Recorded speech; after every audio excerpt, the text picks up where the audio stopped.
ಅಗಸ್ತ್ಯ ಸರ್ಗೆ ಮತ್ತೊಂದು ಸಲ ಕರೆ ಮಾಡ್ಲಾ? ಬೇಡ ಬೇಡ ಬೇಡ. ಆಮೇಲೆ ಆ ವೃಂದ ಫೋನ್ ಎತ್ತಿದ್ರೆ ಬಾಯಿಗೆ ಬಂದಂಗೆ ಮಾತಾಡ್ತಾಳೆ.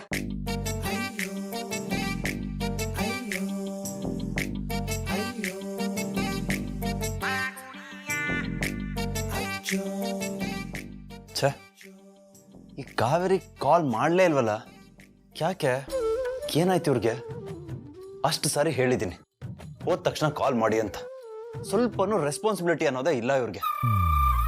ಇಲ್ಲೊಬ್ಬ ಗಂಡ ಕಾಯ್ತಾ ಇರ್ತಾನೆ, ಮಿಸ್ ಮಾಡ್ಕೋತಾ ಇರ್ತಾನೋ ಅನ್ನೋದು ಗೊತ್ತಾಗದ್ ಬೇಡವಾ ಅವ್ರಿಗೆ? ಎಂತ ಹೇಳ್ತೀರಿ ಕಾವೇರಿ ನೀವು?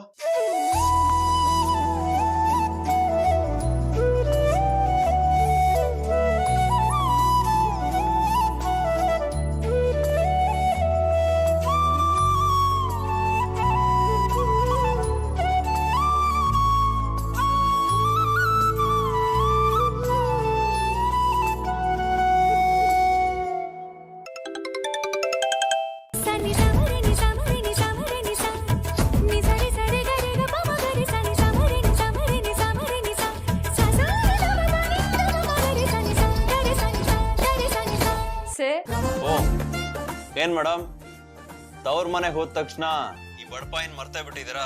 ಅಟ್ಲೀಸ್ಟ್ ಹೋಗಿ ರೀಚ್ ಆದೆ ಅಂತ ಕಾಲ್ ಮಾಡ್ಬೇಕಲ್ವಾ? ಗಂಡ ಅಂತ ಅಂದ್ರೆ ಇಷ್ಟು ನೆಗ್ಲಿಜೆನ್ಸ್ ನಿಮ್ಗೆ? ಇರ್ಲಿ ಇರ್ಲಿ. ಏನ್ ಸರ್ ಹೀಗೆ ಹೇಳ್ತಿದ್ದೀರಾ? ನಾನು ಆಗ್ಲೇ ಕರೆ ಮಾಡಿದ್ದೆ. ನಿಮ್ ಫೋನ್ನ ನೀವು ವೃಂದ ಅವ್ರ ಕೈಲಿ ಕೊಟ್ರೆ ನಾನೇನ್ ಮಾಡ್ಲಿ? ವೃಂದ, ಏನು ನನ್ನ ಫೋನ್ ನಿಮ್ ಕೈಲಿದೆ? ಏನಾಯ್ತು? ನಥಿಂಗ್ ಅಗಸ್ತ್ಯ, ತೊಳಿ. ಇದರಿಂದಾನೇ ಗೊತ್ತಾಗುತ್ತೆ ನಿಮ್ಗೆ ನಾನಂದ್ರೆ ಎಷ್ಟು ನಿರ್ಲಕ್ಷ್ಯ ಅಂತ. ಹಲೋ ಹೆಂಡ್ತಿ, ನಾನು ಯಾಕ್ರಿ ನನ್ನ ಫೋನ್ನ ಯಾರ್ಯಾರಿಗೋ ಕೊಡ್ಲಿ? ನಾನೆಲ್ಲೋ ಹೋಗಿ ಬರೋ ಅಷ್ಟರಲ್ಲಿ ಆ ವೃಂದಾನೆ ಫೋನ್ ಇಟ್ಕೊಂಡು ನಿಂತಿದ್ರು. ನೀವು ಕಾಲ್ ಮಾಡಿದ್ದು ಹೇಳಲಿಲ್ಲ ಅವರು. ಆಮೇಲೆ ಹಿಸ್ಟ್ರಿನೂ ಚೆಕ್ ಮಾಡಿದೆ, ಅಲ್ಲೂ ಏನೂ ಇರಲಿಲ್ಲ. ಓಹೋ, ಹಾಗಿದ್ರೆ ಅವರೇ ಅಳಿಸಿರ್ತಾರೆ ಬಿಡಿ ಸರ್.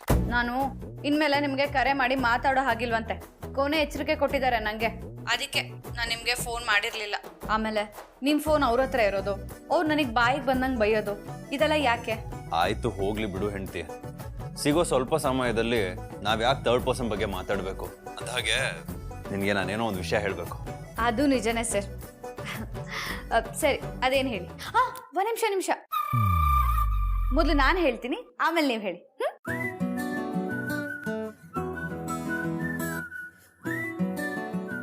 ಏನ್ ಹೆಂಡ್ತಿ ಅದು? ಸರ್, ನೀವ್ ಹೀಗೆ ಬಾಯಿ ತುಂಬಾ ಹೆಂಡತಿ ಅಂತ ಕರೆದ್ರೆ ಎಷ್ಟು ಖುಷಿ ಆಗುತ್ತೆ ಗೊತ್ತಾ? ಗೊತ್ತು ಹೆಂಡ್ತಿ, ಅದಕ್ಕೆ ತಾನೇ ಹಾಗೆ ಕರೆಯೋದು. ನಿನ್ನನ್ನ ನಾನು ಹೆಂಡತಿ ಅಂತ ಒಪ್ಕೋಬೇಕು ಅನ್ನೋದು ನಿನ್ನ ಆಸೆ ಆಗಿತ್ತು. ಅದನ್ನ ಅದ್ದೂರಿಯಾಗಿ ಈಡೇರಿಸಬೇಕು ಅಂತಾನೆ ಈಗ ಕರೆಯೋದು ನಾನು.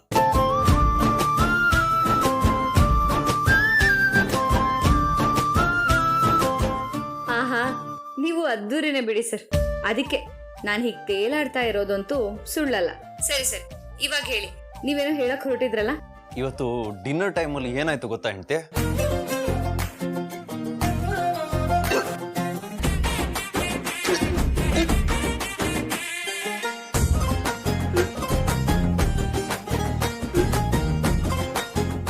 ಆಮೇಲೆ ಡ್ಯಾಡ್ ಏನ್ ಮಾಡಿದ್ರು ಗೊತ್ತಾ?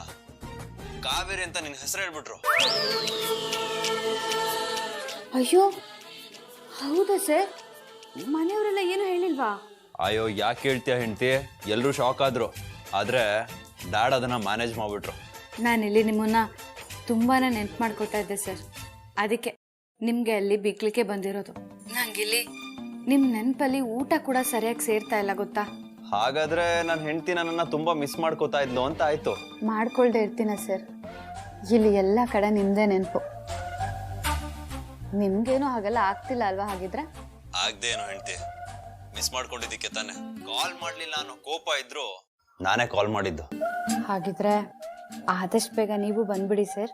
You know what, I really miss you. ಪ್ರೇಮವೇ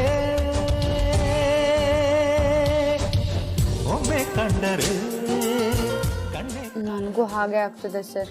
ಮತ್ತು ಕಂಡರೆ ಲೋಕ ಕಾಣದು. ಸರಿ ಲೇಟ್ ಆಗ್ತಾ ಇದೆ, ಇವಾಗ ಆರಾಮಾಗಿ ಮಲ್ಕೋ. ಕನ್ಸಲ್ ಬರ್ತೀನಿ. ಗುಡ್ ನೈಟ್ ಹೆಂಡತಿ.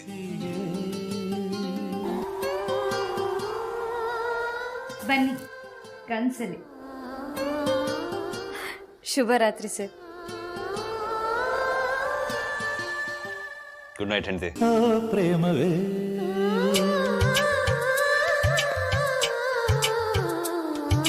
ಸುಂದರ ಲೋಕವೇ ಮುಂದೆ ಸಿಗುವುದು, ರಸಿಕರ ಲೋಕವೇ ಹಿಂದೆ ಬರುವುದು. ಎಂಥ ಚಂದ ಈ ಲೋಕ, ಸ್ವರ್ಗದಂಥ ಪ್ರೇಮ ಲೋಕ. ಒಮ್ಮೆ ಒಳಗೆ ಬಂದ ಮೇಲೆ ನಮ್ಮದೇನೆ ಎಲ್ಲ ಲೋಕ. ಓ ಪ್ರೇಮವೇ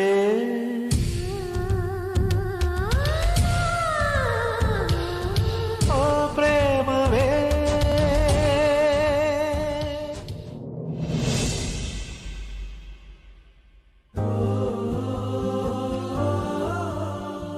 ಏ ಅಗಸ್ತ್ಯ, ಬೇಗ ಬಾಪ್ಪ, ಅಮ್ಮ ಕಾರಲ್ಲಿ ಕೂತಿದಾರಾಗ್ಲೇ. ಟೈಮ್ ಆಯ್ತು. ಏನಣ್ಣ ಫುಲ್ ರೆಡಿ ಆಗಿದ್ಯಾ? ಅಮ್ಮ ಬೇರೆ ಕಾರಲ್ಲಿ ಕಾಯ್ತಿದ್ದಾರೆ. ಅಮ್ಮ ಮಗನ ಸಾವು ಯಾವ ಕಡೆನೋ? ಇನ್ನೆಲ್ಲಿಗೆ ರವಿ? ಚಂದ್ರು ಅವ್ರು ಬಂದು ನಲ್ಲಿಕಟ್ಟೆ ಕರೆದು ಹೋಗಿದ್ದನ್ನ ಮರ್ತು ಬಿಟ್ಟಿಯಾ? ಅವ್ರು ಬಂದು ಕರೆದ ತಕ್ಷಣ ಹೋಗ್ಬಿಡ್ತೀರಾ? ಹೋಗ್ಲೇಬೇಕಲ್ಲ. ಅಲ್ಲಣ್ಣ, ನೀವ್ಯಾಕೆ ಹಳ್ಳಿಗೆ ಹೋಗ್ತಾ ಇದ್ದೀರಾ? ಇನ್ಯಾಕೆ? ಯಕ್ಷಗಾನ ನೋಡಕ್ಕೆ.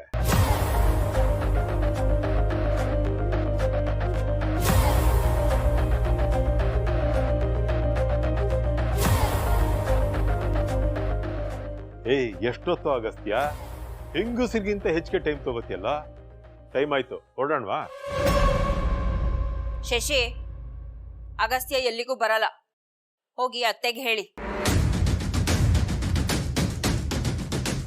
ನೀವೇ ತಾನೆ ಅಮ್ಮನ್ ಮುದ್ದಿನ ಮಗ.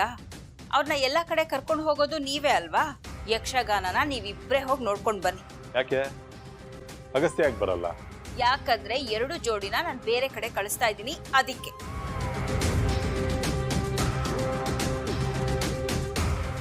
ಬೇರೆ ಕಡೆ ಅಂದ್ರೆ ಎಲ್ಲಿಗೆ? ಅವರು ಪ್ರೀ ವೆಡ್ಡಿಂಗ್ ಶೂಟ್ಗೆ ಹೋಗ್ತಾ ಇದ್ದಾರೆ.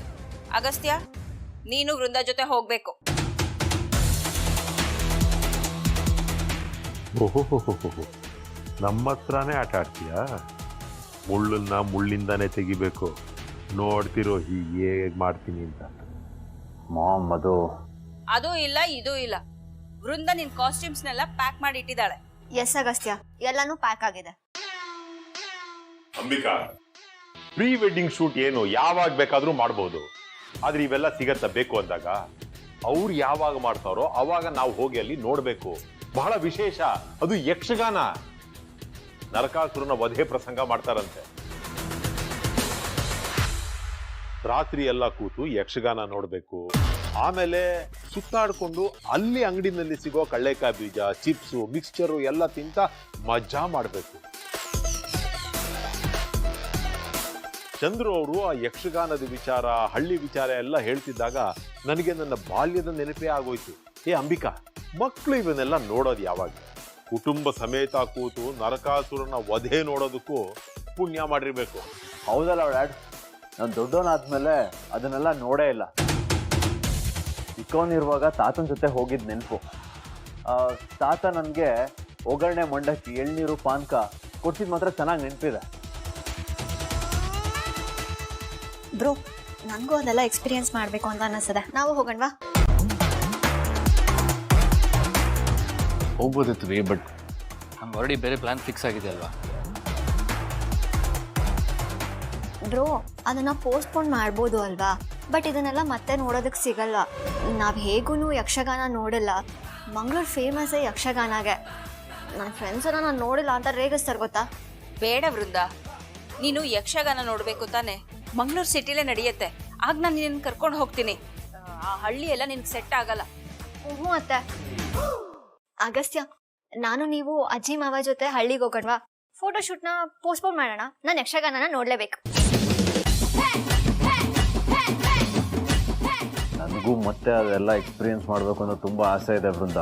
ಬಟ್ ಏನು ಮಾಡೋದು, ಮಾಮ್ ನೋಡಿದ್ರೆ ಪ್ರೋಗ್ರಾಮ್ನ ಫಿಕ್ಸ್ ಮಾಡಿಬಿಟ್ಟಿದಾರಲ್ಲ. ಅದನ್ನ ಇನ್ನೊಂದು ದಿನ ಪ್ಲಾನ್ ಮಾಡಿದ್ರು ಆಗುತ್ತೆ ಅಗಸ್ತ್ಯ. ಅತ್ತೆ, I am so sorry, but ನಾವೀಗ ಹಳ್ಳಿಗೆ ಹೊರಡ್ತಿದ್ದೀವಿ. ಇದು ಇವಾಗಿನ ಹೊಸ plan. We what is this? My new plan bro. ನೀವಿಬ್ರು ಬರ್ತೀರಾ? ನೋ ಫೋಟೋ ಶೂಟ್ ಕ್ಯಾನ್ಸಲ್ ಆದರೆ ನಾನು ಅನಿಕಾ ಬೇರೆ ಎಲ್ಲಾದರೂ ಹೋಗ್ತೀವಿ. ಒಡಿಸೇನೆ ನೀನು ಹೇಗೆ ಹೇಳ್ತೀಯೋ ಹಾಗೆ ವಿವೇಕ್. ನನಗೂ ಹಳ್ಳಿಗೆ ಹೋಗೋದಕ್ಕೆ ಇಷ್ಟ ಇಲ್ಲ. Great then. ಮತ್ತು ನಾವೆಲ್ಲಾದ್ರೂ ಆಚೆ ಹೋಗೋಣ. ವಿ ನಮ್ಮದು ಔಟಿಂಗ್ ಪ್ಲಾನ್ ಫಿಕ್ಸ್ ಆಯಿತು. ನೀವು ಬೇಕಾದ್ರೆ ಹೋಗಿ ಬನ್ನಿ. ಓಕೆ ಬೃಂದ, ನೀನು ಹೋಗಿ ನೀನು ಪ್ಯಾಕ್ ಆಗಿರೋ ಬ್ಯಾಗ್ ತೊಗೊಂಡು ಬಾ. ಮತ್ತಾರು ಬರ್ತೀರಪ್ಪ ನನ್ನ ಜೊತೆ? ಎಡವಟ್ಟೆಂಕಮ್ಮನ ಮನೆಗೆ ನಾನಂತೂ ಬರಲ್ಲ. 1 ಡೌನ್, ನಾನು ಬರಲ್ಲ. 2 ಡೌನ್. ಓಕೆ ಆಗಿದ್ರೆ ನಾನು, ನೀವು, ಅಗಸ್ತ್ಯ, ಅಜ್ಜಿ ಇಷ್ಟು ಜನ ಹೋಗ್ತಿದೀವಿ. ನಾನು ಹೋಗಿ ಡ್ರೆಸ್ ಚೇಂಜ್ ಮಾಡ್ಕೊಂಡು ಬ್ಯಾಗ್ ತಗೊಂಡ್ಬರ್ತೀನಿ. ಬೇಗ ಬಾ, ನಾನು ಕಾರಲ್ಲಿ ವೆಯ್ಟ್ ಮಾಡ್ತೇನೆ. ಅಗಸ್ತ್ಯ ನೀನು ಬಾರ.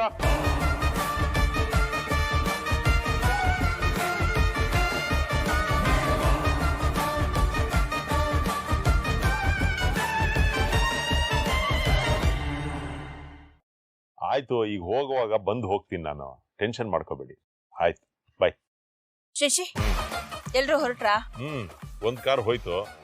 ನನಗೆ ಬೇರೆ ಕೆಲಸ ಇದೆ, ಸೊ ಹಾಗಾಗಿ ನಾನು ನನ್ನ ಕಾರಲ್ಲೇ ಹೋಗ್ತೀನಿ. ಒಳ್ಳೇದಾಯ್ತು ಬಿಡಿ. ನಡೀರಿ ಹೋಗೋಣ. ನೀ ಎಲ್ಲಿಗೆ ಬರ್ತೀಯ? ಹಳ್ಳಿಗೆ ಬರಲ್ಲ ಅಂದಿಯಲ್ಲೇ? ಈಗ ಬರ್ತೀನಿ. ಅಯ್ಯೋ ಭಗವಂತ, ನಿನ್ ಪ್ಲಾನ್ ಏನು ಅನ್ನೋದೇ ಅರ್ಥ ಆಗಲ್ವಲ್ಲೇ. ಒಂದ್ಸಲ ಬರ್ತೀನಿ ಅಂತ್ಯಾ, ಒಂದ್ಸಲ ಬರಲ್ಲ ಅಂತ್ಯಾ. ಓಹೋ, ನಿನ್ನ ಸೊಸೆ ಕಾವೇರಿಗೆ ಸರ್ಪ್ರೈಸ್ ಕೊಡ್ಬೇಕು ಅಂತ ಬರ್ತಾ ಇದೆಯೋ? ಶಶಿ, ನಾನ್ ಯಾವತ್ತೂ ಅವಳ ನನ್ ಸೊಸೆ ಅಂತ ಒಪ್ಕೊಂಡಿಲ್ಲ, ಒಪ್ಕೊಳ್ಳೋದು ಇಲ್ಲ. ನನಗ್ ಚಿಂತೆ ಇರೋದು ನನ್ ಸೊಸೆ ಆಗೋಳ್ ಬಗ್ಗೆ, ಬೃಂದನ್ ಬಗ್ಗೆ. ಅಂದ್ರೆ ಅವಳು ನಿಮ್ ಜೊತೆ ಬರ್ತೀನಿ ಅಂತ ಹೇಳ್ದಾಗ್ಲೇ ನನ್ ತಲೆ ಕೆಟ್ಟೋಯ್ತು. ಅವಳಲ್ಲಿಗೆ ಬರೋದು, ಊರ್ನವ್ರು ಯಾರಾದ್ರೂ ಅಗಸ್ತ್ಯ ಕಾವೇರಿ ಮದ್ವೆ ವಿಷಯ ಹೇಳೋದು, ಅವಳು ಬಂದು ರಂಪಾಟ ಮಾಡಿ ನನ್ನ ಮಗಳು ಮದ್ವೆ ನಿಂತು ಹೋಗೋದು, ಇದೆಲ್ಲ ಬೇಕಾ? ಏನ್ ಅಂಬಿಕಾ ನೀನು? ನಾನು ಅಮ್ಮ ಇಬ್ರು ಇರೋದಿಲ್ವಾ ಅಲ್ಲಿ? ಯಾವ ವಿಚಾರನು ಯಾರಿಗೂ ಗೊತ್ತಾಗದೆ ಇರೋ ತರ ನಾವು ಮ್ಯಾನೇಜ್ ಮಾಡ್ತೀವಿ. ನನಗ್ ಚಿಂತೆ ಇರೋದೇ ನಿಮ್ಮಿಬ್ರು ಬಗ್ಗೆ. ಒಂದ್ ಪಕ್ಷ ಹಳ್ಳಿಯವ್ರ ವಿಷಯ ತಿಳಿಸದೇ ಇದ್ರು ಅಮ್ಮ ಮಗ ಸೇರ್ಕೊಂಡು ಬೇಕು ಅಂತಾನೆ ಅವಳಿಗೆ ವಿಷಯ ಗೊತ್ತಾಗೋ ಹಾಗೆ ಮಾಡ್ತೀರಾ? ನಿಮ್ಮಿಬ್ರು ಪ್ಲಾನ್ ಏನು ಅಂತಾನೆ ನನಗೆ ಗೊತ್ತಾಗಲ್ಲ. ಏನೇ ಅಂಬಿಕಾ, ನನ್ನ ಮಗಳ ಮದುವೆಗೆ ತೊಂದರೆ ಆಗ್ಲಿ ಅಂತ ನಾನು ಬಯಸ್ತೀನಿ. ನೀನ್ ಆರಾಮಾಗಿರು, ನಾನು ಹೋಗಿ ಬರ್ತೀನಿ. ಆಗಲ್ಲ ಅಂದ್ರೆ ಆಗಲ್ಲ, ನಾನು ಬರ್ತೀನಿ. ಸರಿ, ನಡಿ ಹೋಗೋಣ. ಶಶಿ, ಅಲ್ಲಿ ಉಳ್ಕೊಳ್ಳೋದಕ್ಕೆಲ್ಲ ಹೋಟೆಲ್ ಫೆಸಿಲಿಟೀಸ್ ಇದೆಯಾ? ಅಲ್ಲಿ ಒಂದು 5 ಸ್ಟಾರ್ ಹೋಟ್ಲ್ ಇದೆ. ಹೌದಾ? ಅದು ಈಗ ಮುಚ್ಚಿಬಿಟ್ಟಿದ್ದಾರೆ. ಬುದ್ಧಿ ಇದೆಯಾನೆ ನಿನಗೆ? ಹಳ್ಳಿನಲ್ಲಿ ಹೋಟ್ಲ್ ಇರತ್ತಾ? ಒಂದು ವೇಳೆ ಹೋಟ್ಲ್ ಇತ್ತು ಅಂತಾನೆ ತಿಳ್ಕೊ. ನಾವೆಲ್ಲ ಹೋಗಿ ಆ ಹೋಟ್ಲ್ ಇದ್ರೆ ಕಾವೇರಿ ಮನೆಯವ್ರು ಬೇಜಾರ್ ಮಾಡ್ಕೊಳಲ್ವಾ? ಅವ್ರ ಬೇಜಾರ್ ಕಟ್ಕೊಂಡು ನನಗೇನಾಗ್ಬೇಕು? ಅದಕ್ಕೆ ಬರಬೇಡ ಅಂತ ಹೇಳ್ತಿರೋದು. ಅದೆಲ್ಲ ನನಗೆ ಗೊತ್ತಿಲ್ಲ. ನಾನು ಬರ್ತೀನಿ ಅಂದ್ರೆ ಬರ್ತೀನಿ. ತಗೊಳ್ಳಿ, ನಡೀರಿ. ಬುದ್ಧಿ ಇರೋರ್ಗಾದ್ರೆ ಏನಾದ್ರೂ ಹೇಳ್ಬೋದು, ಏನು ಇಲ್ದಿರೋರ್ಗೆ ಏನು ಹೇಳಕ್ಕಾಗಲ್ಲ. ಶಶಿ, ಬಾಯಿ ಮುಚ್ಕೊಂಡು ಹೋಗ್ತೀರಾ?